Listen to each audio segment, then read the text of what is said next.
Participarán en representación de la Universidad Nacional los profesores Luis Fernando Sánchez y Diana Carrillo González.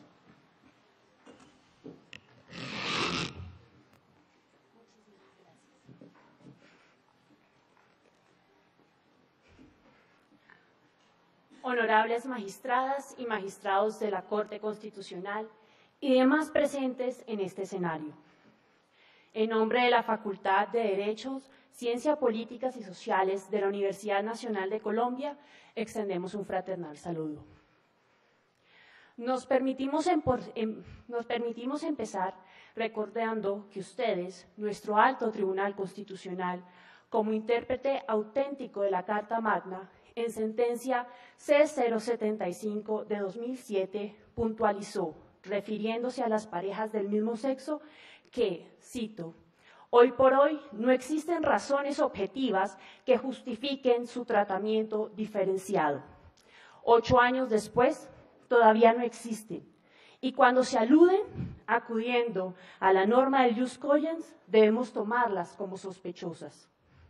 Por ello, y en atención a las preguntas que hoy nos convocan, nuestra facultad ratifica el concepto emitido en abril de 2014, por medio del cual manifestó, cito, en el ordenamiento colombiano, la única institución válida jurídicamente con el efecto de formalizar y solemnizar el vínculo contractual de 2 personas para constituir familia es el matrimonio civil, siendo institucionalmente irracional la creación de una figura jurisprudencial paralela que persiga los mismos fines de aquella, pero que no tiene el mismo eco de protección constitucional establecido en el artículo 42 de la Carta Magna.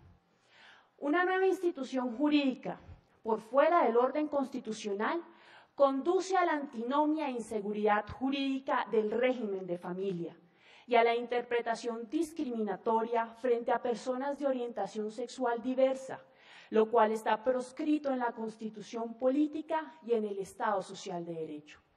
Hoy, el debate debe aportar nuevos elementos que conduzcan al goce efectivo del derecho a la igualdad y a la protección del principio de no discriminación, un reto que tiene un alcance histórico para nuestra nación. El diálogo promovido en este escenario revela que en el alma de este problema jurídico subyace una pregunta sobre el tipo de democracia que pretendemos construir. Philip Goldberg afirma, cito, cada uno de nosotros está en función de cómo se imagina a sí mismo y de cómo le imagina a los demás. Y al mirar atrás, aparecen estos discretos retazos de recuerdo, las épocas en que nuestras vidas se definen más claramente respecto de las ideas que los otros tienen de nosotros, y las épocas más íntimas en que somos más libres de imaginarnos a nosotros mismos. Hoy estamos ante un momento íntimo, una época en la que nuestra sociedad, afirmándose libre y justa, tiene la posibilidad de imaginarse a sí misma. En el futuro, este instante puede aparecer como un retazo del recuerdo de la democracia que efectivamente quisimos construir, pero también como un intervalo en el que protegimos el valor que la Constitución le asignó a nuestro Estado social de derecho. Esta Corte ya dio un primer paso hacia ese imaginario. Debemos reconocer que, gracias a ella, el panorama constitucional hoy es diferente al que existía en 2011. Primero, nos confirmó que el matrimonio igualitario no está prohibido en la Constitución. Y segundo, nos convocó a garantizar que las parejas del mismo sexo puedan proteger a sus familias a través de la institución civil más efectiva. Sin embargo, a pesar de la singularidad que ofrece para la constitución de la familia, emergieron interpretaciones del artículo 42 que niegan al matrimonio civil como la vía más idónea. Lecturas de la norma que constituyen un obstáculo para la democracia y los valores que le dan vida: dignidad, justicia, igualdad y libertad. Así, antes de lograr armonía en nuestra sociedad, estas interpretaciones nos dibujan una sociedad antagónica, un nosotros, un ellos. Un nosotros que por su orientación sexual goza de plena libertad y un ellos que por su orientación sexual no es libre. El pacto de paz que diariamente pretendemos forjar podría encontrar en este tipo de entendimiento de la institución civil un impedimento para vivir el momento íntimo que necesitamos para imaginarnos como una nación de ciudadanos dignos. En tanto, las interpretaciones exegéticas del artículo 42 impiden que seamos una nación libre e igualitaria y establecen una relación perversa entre un nosotros que es y un ellos al que no le es permitido ser. La conciencia de la ley depende de nuestro pacto democrático. Así, la ley debe estar a merced de nuestra democracia y no viceversa.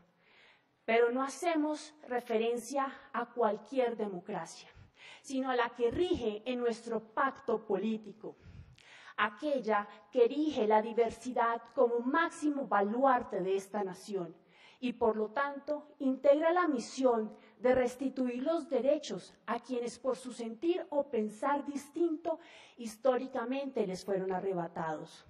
Desafiar esta relación entre igualdad y democracia nos conduciría directamente al abismo del totalitarismo. El Estado, desde todas las instituciones que lo conforman, debe salvaguardar nuestra norma fundamental, garantizando el sentido distributivo que nuestra democracia le impone a la ley.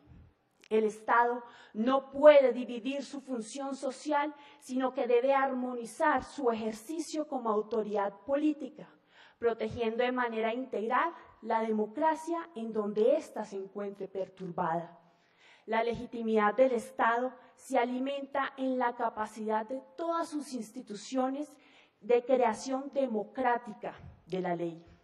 El Estado, como lo manifiesta la sentencia SU 747 de 1998, cito: el Estado se encuentra en la obligación de suministrarle a todos los ciudadanos las condiciones materiales para que éstos puedan ejercer sus derechos como tales.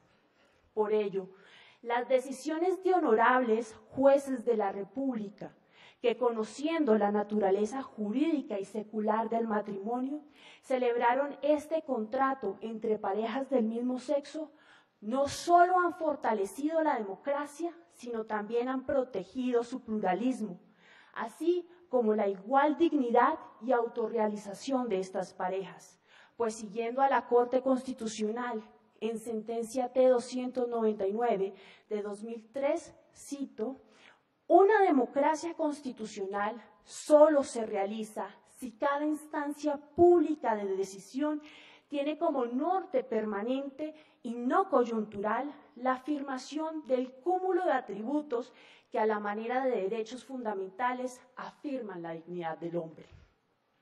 Estos jueces entendieron, como nosotros debemos entender, que el debate actual no es el mismo del año 2011. El debate actual sienta sus raíces en una inconstitucionalidad por omisión legislativa relativa. Admitamos, luego de archivados todos los proyectos que han tratado de forjar justicia e igualdad, la legislación vigente mantiene su imperfección. La ausencia de previsión legislativa para proteger a las parejas del mismo sexo solo puede tenerse como contraria al ordenamiento superior. Así, frente a esta imperfección y como lo establece la sentencia C-120 de 2013, debe ser una interpretación constitucional, democrática, justa y equitativa, la llamada a cumplir el deber magno de procurar el desarrollo legal necesario para enfrentar esta discriminación. De ahí la importancia del papel que ha ejercido de manera histórica la Corte Constitucional. Ahí donde las instancias estatales le han fallado a la democracia. Ahí donde los silencios sospechosos de la ley han promovido la discriminación sin justificaciones objetivas y razonables. Ahí donde la ley es un obstáculo a la sociedad justa que pretendemos ser. Frente a estos escenarios, el órgano de control constitucional es el llamado a ajustar el contenido normativo a los mandatos superiores parcialmente ignorados por el legislador, ya que, como la misma Corte ha indicado, la interpretación constitucional encuentra en el principio democrático una pauta inapreciable para resolver dudas o colmar lagunas que puedan surgir al examinar o aplicar un precepto. En efecto, a la luz de la Constitución, la interpretación que ha de primar será siempre la que realice cabalmente el principio democrático, ya sea exigiendo el respeto a un mínimo de democracia o bien extendiendo su imperio a un nuevo ámbito. Sentencia C-089 de 1994. Desde la Universidad Nacional de Colombia, sugerimos respetuosamente a la Corte abrazar los precedentes constitucionales que afirman que en estos casos procede la aplicación de interpretación por analogía o una sentencia integradora, por medio de la cual el juez constitucional, cito, proyecta los mandatos constitucionales en la legislación ordinaria para de esa manera integrar aparentes vacíos normativos o hacer frente a las inevitables indeterminaciones del orden legal. Sentencia C-291 de 2015. Es pertinente recordar que la jurisprudencia ha logrado superar eficazmente la vulneración de algunos derechos que se configuran por omisión legislativa relativa. Por ejemplo, en las decisiones C-831 de 2010 y C-291 de 2015, que estudiaron la constitucionalidad de esta figura cuando procedió en el ámbito tributario con efectos discriminatorios. La Corte optó por ordenar sentencias integradoras que al aplicarse tuvieron en cuenta los supuestos de hechos que el legislador omitió en su regulación, con el fin de eliminar la desigualdad o la vulneración de derechos, producto del silencio en la normativa. Afirma la sentencia de este año, cito, esta posición no significa desconocer la legalidad y la seguridad jurídica. Por el contrario, implica salvaguardar la decisión del legislador y el principio democrático. Un minuto más. Preguntamos si estas figuras son procedentes en materia tributaria, ¿cómo no aplicarse frente a la omisión legislativa relativa que vulnera derechos que tocan parte del núcleo esencial e inherente a la autorrealización de las parejas del mismo sexo? La invitación es entonces a lograr una sociedad en donde la democracia prevalezca sobre aquellos lugares donde se producen situaciones singulares de discriminación que desconocen la dignidad por la orientación sexual. Forjemos una sociedad en donde la ley que rige el matrimonio civil cumple una función de justicia e igualdad entre todos los ciudadanos. Finalizamos rememorando las enseñanzas olvidadas del pastor Martin Luther King Jr. en su emblemático discurso de 1963. También hemos venido a este lugar para recordar la urgencia impetuosa de la hora. Este no es el momento de tener el lujo de enfriarse o de tomar tranquilizantes de gradualismo. Ahora es el momento de hacer realidad las promesas de democracia. Ahora es el momento de hacer de la justicia una realidad para todos. Ahora es el momento de sacar a nuestro país de las arenas movedizas de la injusticia hacia la roca sólida de la hermandad. Muchas gracias.